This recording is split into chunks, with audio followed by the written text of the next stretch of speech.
مالک کن فغاں کے حضور بسط عجز و نیاز، نذرانہ حمد و ثنا اور خاتم النبیین نبی آخر الزماں کے حضور پیام درود و سلام ہے کہ جس نے اپنے لیے یہ دعا منتخب فرمائی: ربی زدنی علما، زندگی ہو میری پروانے کی صورت یا رب، زندگی ہو میری پروانے کی صورت یا رب، علم کی شمع سے ہو مجھ کو محبت یا رب۔ صدر اعزاز اور شرکائے تبداس، اگر گڑ ڈالنے سے میٹھا نہیں ہوگا تو کیا مٹھاس کے لیے زہر کا پیالہ پیئیں گے؟ اگر شمع جلانے سے اجالا نہ ہوگا تو کیا پورا گھر جلا دیں گے؟ اگر دوا کھانے سے بیماری میں افاقہ نہ ہوگا تو کیا ہم مار کھانا پڑے گی؟ تو جی حضور والا، پیش کردہ قرارداد تو یہی ظاہر کر رہی ہے کہ تعلیم سے جاہل کی جہالت نہیں جاتی۔ اگر جہالت تعلیم سے نہیں جاتی تو کیا نیورو بیان کے ٹیکے سے چلی جائے گی؟ ہاں، ورنہ میتھی قوال سے تو چلی ہی جائے گی۔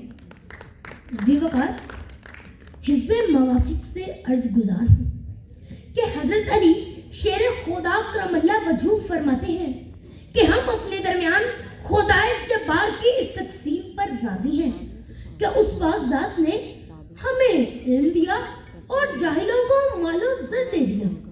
یاد کرو، اگر نہیں تو میں یاد دلاتا ہوں کہ خدائے علیم و خبیر کی جانب سے آنے والی پہلی وحی کا پہلا لفظ اقرا یعنی پڑھ، یہی علم کی خشت اول ہے، یہی تعلیم و تربیت کی بنیاد ہے۔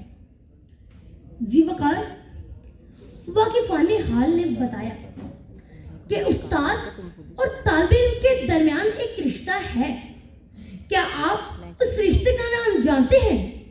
جانتے ہیں تو شاید بولنے پر ہچکچا رہے ہیں، تو سن لو، اس رشتے کا نام صرف اور صرف تعلیم ہے، اور تعلیم والے وہ ہوتے ہیں جو فیضان و گیان کی تنویر، علم و عرفان کی تصویر، درک و ادراک کی شمشیر، مقالات حکمت کی تحریر، ملک و ملت کی تقدیر اور معرفت الہی کے اسیر بن جاتے ہیں۔ جو بندہ تعلیم ہے وہ علم کا شہدا، تم اس کو مقالات کے زمزم سے گزارو، یہ اوجے سریا پہ قدم رکھنے کا کلیہ، جب علم کو عرفان کی زینت سے نکھارو۔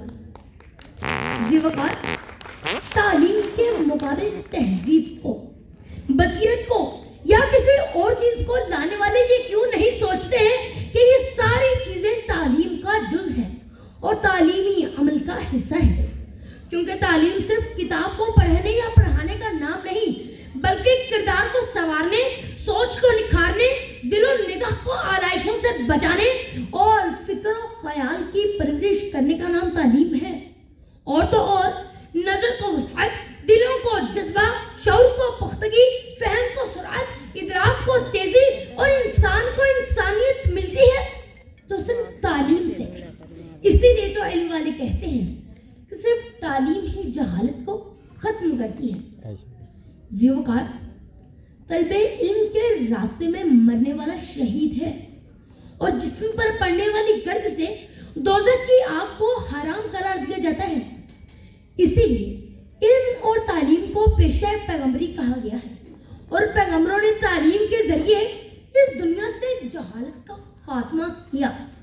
لہذا میں بھی دعا گو ہوں کہ اے خدا، اے میرے پروردگار، ایسے آثار میرے دیش میں پیدا کر دے، اس کی تقدیر میں کچھ نوری حوالے لکھ دے، علم کی شمع بنوں